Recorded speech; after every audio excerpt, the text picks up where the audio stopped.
நவராத்திரி பிரசாதம் சன்னா மசாலா சுண்டல், சன்னா தால் சுண்டல், இந்த ரெண்டும் இன்றைக்கி செய்து பார்க்கலாம்.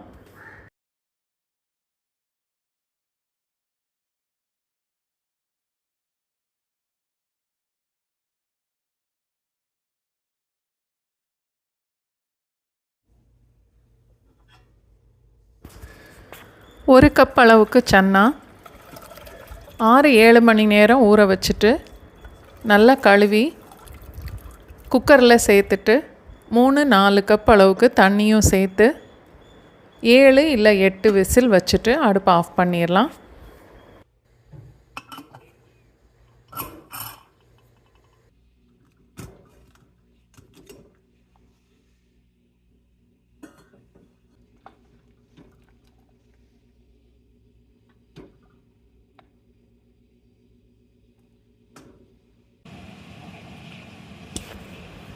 ஒரு பேனில் தாளிக்கிறதுக்கு எண்ணெய் சேர்த்துட்டு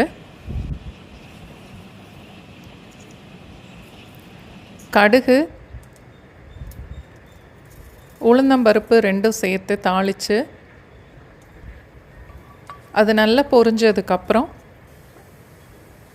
கருவேப்பிலையை சேர்த்துட்டு அடுப்பை லோ ஃப்ளேமுக்கு மாற்றிடணும். இப்போ மிளகாத்தூள், சீரகத்தூள், கரம் மசாலா,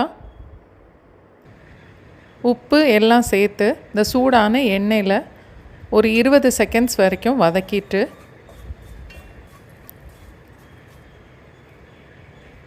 வேக வச்ச சன்னாவை தண்ணியை நல்லா வடிச்சிட்டு சேர்க்கணும்.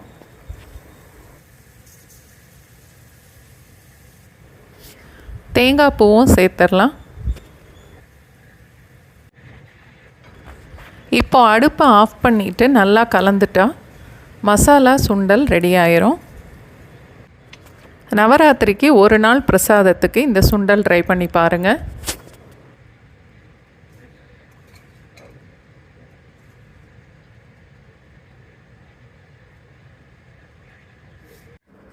அடுத்து கடலைப்பருப்பு சுண்டல் செய்கிறதுக்கு 1/2 கப் அளவுக்கு கடலைப்பருப்பு எடுத்துட்டு நல்லா நிறையா தண்ணி ஊற்றி 1 மணி நேரம் வரைக்கும் ஊற வைக்கணும். ஊற வச்ச பருப்பை குக்கரில் சேர்த்துட்டு 1 கப் அளவுக்கு தண்ணியும் சேர்த்து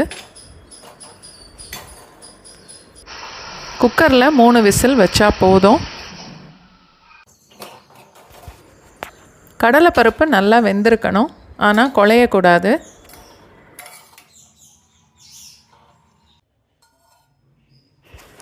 ஒரு பேனில் தாளிக்கிறதுக்கு எண்ணெய் சேர்த்துட்டு மிளகாய் வத்தல், கடுகு, உளுந்தம்பருப்பு, கொஞ்சம் பெருங்காயம், கருவேப்பிலை, 1/4 டீஸ்பூன் அளவுக்கு மஞ்சத்தூள், வேக வச்ச பருப்பில் கொஞ்சம் தண்ணி இருக்குது, அதோடவே சேர்த்துடலாம். தேவையான அளவுக்கு உப்பும் சேர்த்து நல்லா கலந்துடணும்.